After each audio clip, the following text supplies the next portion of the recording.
رانی جس نے شہناز کے زیورات کی چوری کر کے پہلے تو الزام ثاقب پر لگوایا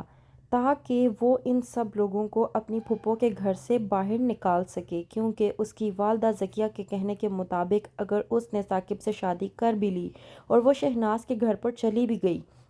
تو وہ کسی پر بھی حکمرانی نہیں کر پائے گی، اس لیے اس نے شہناز کو ہی اپنے راستے سے ہٹا دیا۔ ڈرامے کی نیکسٹ ایپیسوڈ میں آپ لوگ دیکھیں گے کہ شہناز جو کہ کہتی ہے کہ اگر مجھے میرے زیورات واپس ملے تو ہی یہ شادی ہوگی، ورنہ یہ شادی نہیں ہو سکتی۔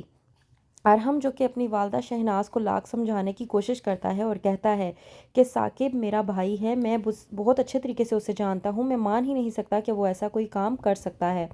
لیکن شہناز جو کہ اپنی ضد پر اٹل ہوتی ہے اور کہتی ہے کہ میں نے جو کہہ دیا سو کہہ دیا، یہ شادی نہیں ہوگی تو نہیں ہوگی، پہلے زیورات آئیں گے تو ہی شادی کی بات ہوگی۔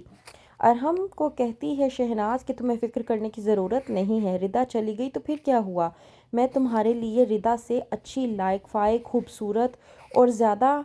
پڑھی لکھی لڑکی لے کر آؤں گی جس سے تمہاری شادی کرواؤں گی۔ ارحم جو کہ اپنی والدہ شہناز کو جواب دیتے ہوئے کہتا ہے کہ میں ردا کے علاوہ کسی اور لڑکی سے شادی کرنے کے بارے میں سوچ بھی نہیں سکتا۔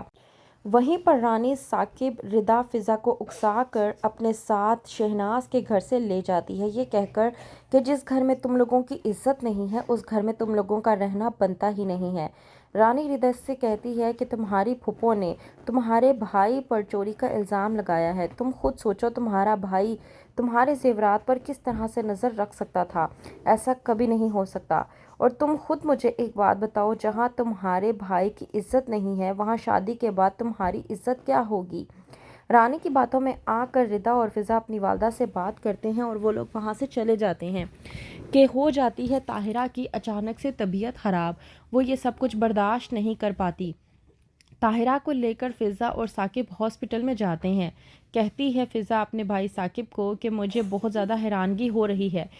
آج ہمارے گھر میں خوشی کی شہنائیاں بجنے والی تھی اور کیا سے کیا ہو گیا، امی ہاسپٹل پہنچ گئیں اور ہم لوگ اس وقت دکھ کا شکار ہوئے پڑے ہیں۔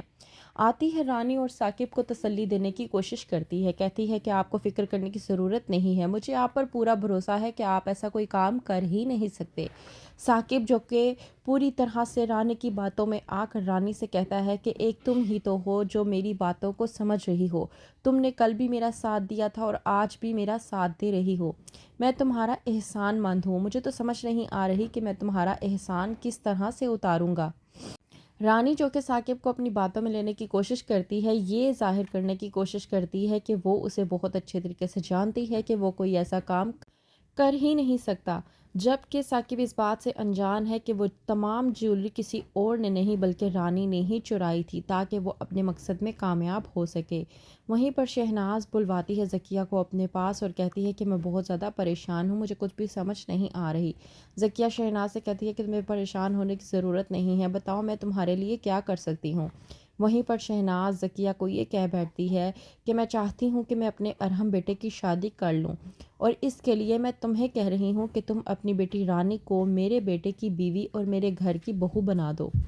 ذکیہ یہ سننے کے بعد پریشان ہو جاتی ہے اور سوچتی ہے کہ میری بیٹی رانی نے ثاقب کو پانے کی خاطر کیا کچھ کیا ہے اور اب شہناز مجھے یہ کہہ رہی ہے کہ میں اس کی شادی ارحم سے کر دوں تو کیا ہوگا، کیا ہوگی رانی کی شادی ارحم کے ساتھ یا پھر آ جائے گی شہناز کے سامنے رانی کی سچائی۔ جاننے کے لیے دیکھتے رہیے ڈرامہ سیریل شکنجہ۔